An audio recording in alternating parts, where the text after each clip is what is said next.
Morning, it's me again. Um, this morning, I just wanted to share a story with you. All right, this is my story, and we all have one. Sometimes we're not all proud of our story, but sometimes sharing our story can help someone else.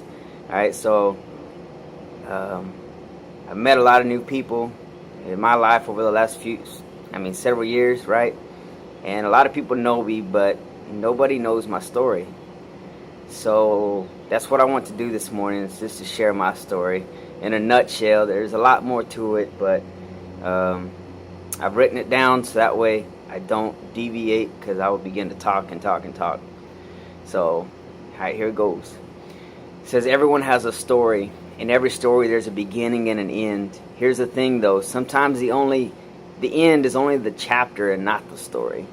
You see, when a chapter ends, it ushers in a new chapter with a new beginning and a new opportunity for things to change. This is what happened with me, and here's my story.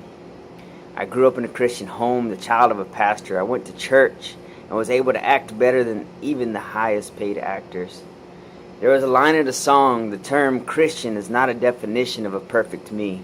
I'm not perfect, nor will I ever claim to be. I don't have it all together. Although I grew up in a Christian home, all I ever felt was alone. For the last 30 plus years, I portrayed a put together and have it all together, lacking nothing kind of person.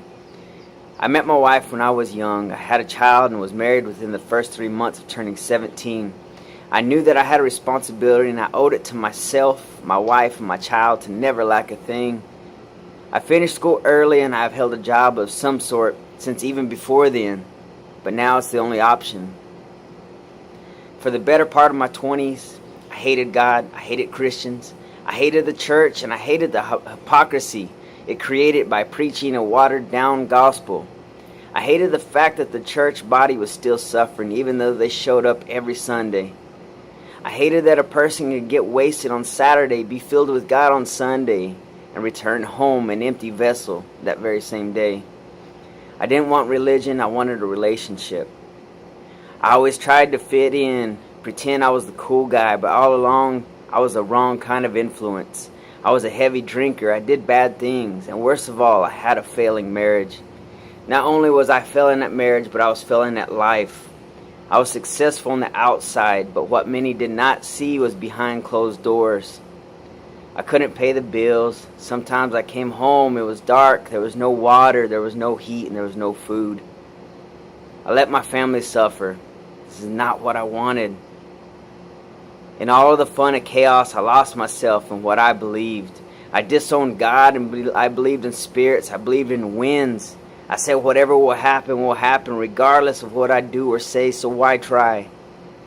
Finally, having enough and the knowledge of my life, the love of my life, ready to walk out the door, I woke up one Sunday and I said things are going to change. It was late 2007, maybe early 2008. I pulled Amanda up front for prayer and I asked God to fix this marriage. You see, I wanted a relationship, a lifestyle, and not a title or a denomination. I wanted a relationship with God, and I would not settle for anything less. I said I would only do this if I was going to do it 100% and nothing less.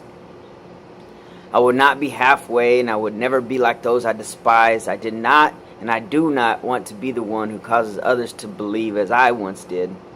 From that day forward, things began to change. My marriage strengthened, and I found a love for God that nothing can separate me from.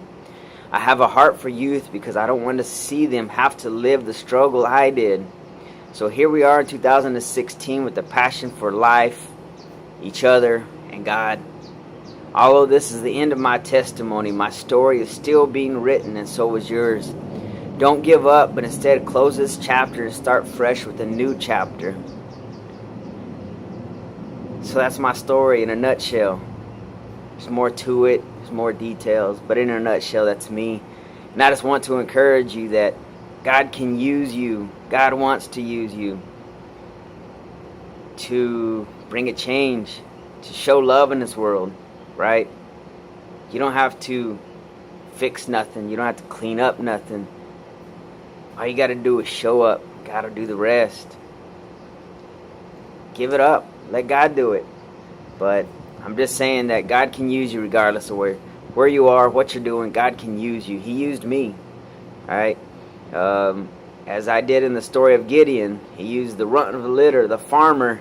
Angel showed up to him and said, hey, you mighty man, you mighty hero. And God used him. Gideon thought, man, I'm the weakest. God used him. 300 against thousands and thousands and thousands. He defeated them without lifting a sword. God wants to do the same through you. All you got to do is show up. All right. So be encouraged. All right. I love you guys. I hope that something I said has helped you. All right. And yeah. So if you got any questions, hit me up. Love you all. Have a good one. Peace.